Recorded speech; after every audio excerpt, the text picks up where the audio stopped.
Resimen lintas udara ke-56 membakar kendaraan militer Leopard Jerman yang dikerahkan prajurit Ukraina untuk menerobos ke Gluskovo di wilayah Kursk. Rekamannya ramai beredar di media sosial Telegram pada Selasa, 1 Oktober 2024. Pasukan pendaratan Crimea menghancurkan banyak peralatan NATO milik Ukraina yang mencoba menerobos ke Gluskovo di wilayah Kursk.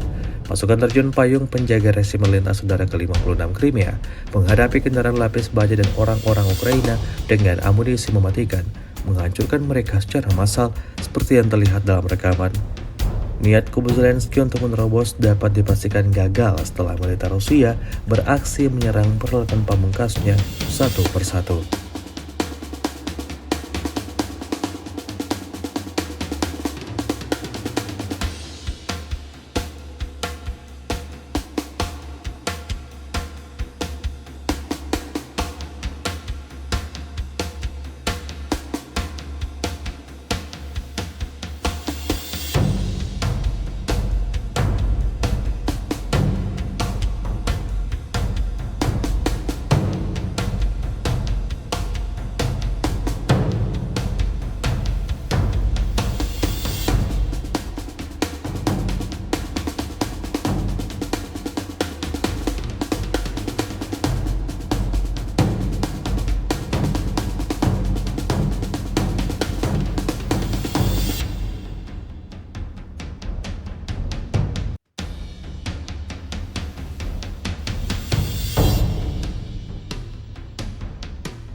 Download Tribun X sekarang, menghadirkan lokal menjadi Indonesia.